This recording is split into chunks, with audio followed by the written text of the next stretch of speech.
10 लोगों में बात करें, 10,000 में बात करें, इतना झूठ बोलते हैं कि दुनिया में मुझे कोई दूसरा झूठ बोलने वाला मिला नहीं। जिस विषय को नहीं जानते उस विषय के एक्सपर्ट हैं। छोटे छोटे शब्दों का इस्तेमाल करते हैं, छोटी छोटी बातों पे घंटों बहस होती है।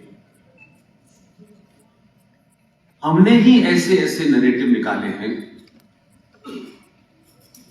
जो शत्रु के लिए रामबाण की तरह काम करते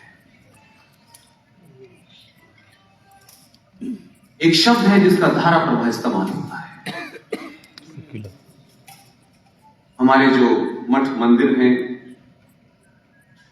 हमारे जितने शिक्षा के केंद्र हैं, एक राजनीति का भी मंदिर है। सुना है कि हर 5 साल में 545 इस भारत से हीरे चुन करके लोग वहां भेजते हैं। वहां भी झूठ चल रहा है और ज्यादातर लोगों को ऐसा लगता है कि बना बनाया नैरेटिव है, बहुत बहुत बड़े बड़े लोग उसके बारे में कह रहे हैं, तो अगर मैं इसको कुछ अमेंडमेंट करूंगा या कुछ कहेंगे तो मैं कहीं अलग थलग ना हो जाऊं। लगता है कि भारत 15 अगस्त 1945 को पैदा हुआ था। पूरे देश के सारे इंस्टीट्यूशंस हमारे एक अंधी दौड़ में शामिल है।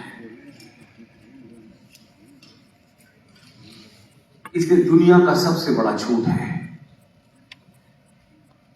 सारे धर्म बराबर है।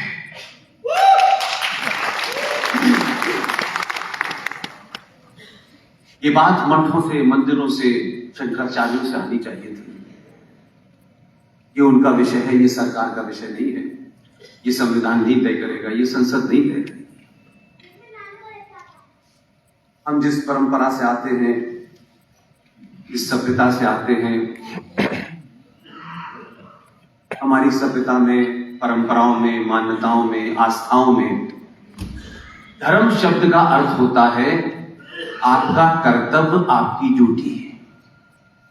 एक राजा का धर्म क्या है, एक मां का धर्म क्या है, एक पिता का धर्म क्या है, एक बेटे का धर्म क्या है। लेकिन इतने बड़े शब्द की तुलना आपने गंदी कीचड़ की नाली के समकक्ष खड़ी कर दी है। मजहब, पंथ ये कभी धर्म नहीं हो सकते। सनातन धर्म है, बाकी सब मजहब है। मजहब पैदा होते रहते हैं, कोई 1400 साल पहले पैदा हुआ, कोई 2000 साल पहले पैदा हुआ। मजहब बनते हैं, बिगड़ते हैं, टूटते रहते हैं, लेकिन धर्म अनादिकाल तक एक ही है, जिसे सनातन।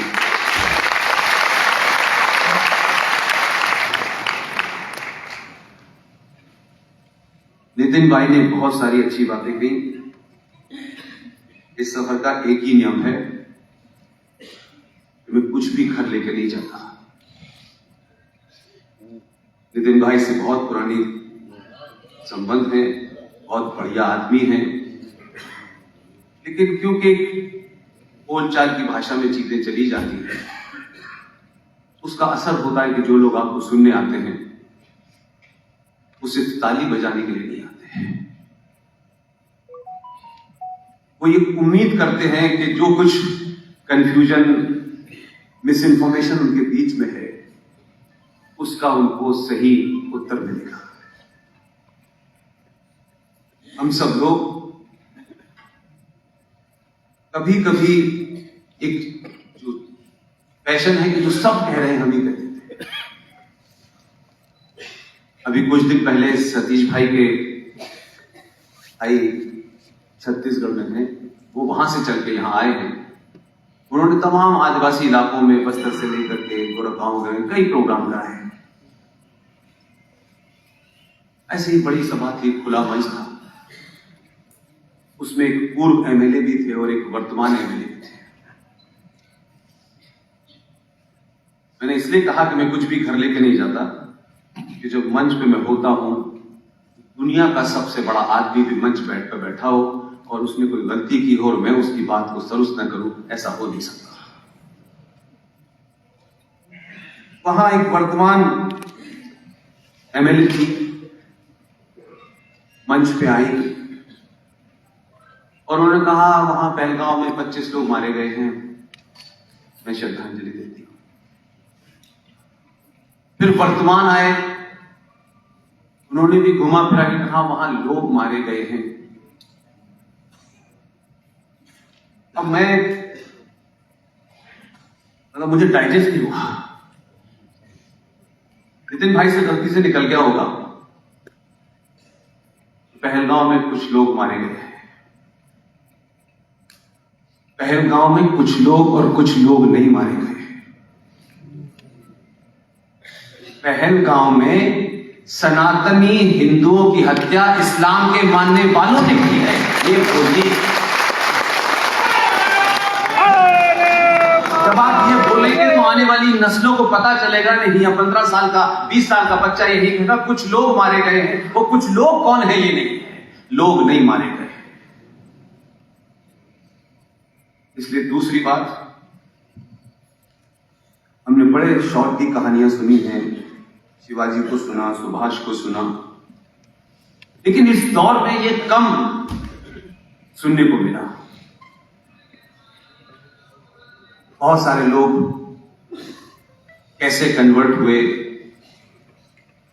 किस तरीके से कन्वर्ट हुए, मैं वर्तमान परिस्थिति की बात नहीं कर रहा। हजारों लोगों को तलवार के जोर पर उनको मजबूर कर दिया कि वो शलवार पहने। लेकिन ये जो 26 सनातनी जिनकी निर्मम हत्या इस्लाम के कुरान के मानने वालों ने की है, इसमें एक बहुत बड़ा मैसेज भी है। वो गए, उनके जाने पे दुख है, उसको आप अलग तरीके से व्यक्त कर सकते हैं, लेकिन बार बार ये कहा जाता है कि कुछ पैसे लेकर के कुछ लोगों ने कन्वर्ट कर लिए, कुछ जान बचाने के लिए कुछ लोगों ने अपने आप को कन्वर्ट कर लिया। जान सबको प्यारी होती है, लेकिन इन 26 सनातनी हिंदुओं ने जाने के बाद भी एक मैसेज दिया है। उनके पास एक रास्ता था। वो घटना बहुत आराम से नहीं हुई, बहुत तेजी में हुई। वो इसलिए इस 140 करोड़ सनातनी हिंदुओं से अलग हैं कि बंदूक की नोक उनके सर पे रखी हुई थी, तब भी उन्होंने अपनी आस्था नहीं छुपाई। बोल करके शायद 25-26 में से 2-4 बच जाते।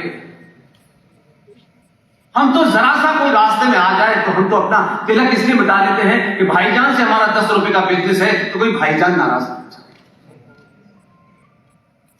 हमारे तथाकथित संबंध कुछ लोगों से हैं, उनके ऊपर कहीं असर ना पड़ जाए, हम इसलिए भी बचते हैं। लेकिन हमसे कितने महान वो 26 लोग थे कि उन्होंने अपनी आस्था परंपरा की पहचान खुलेआम बताई, वो मौत से नहीं करे।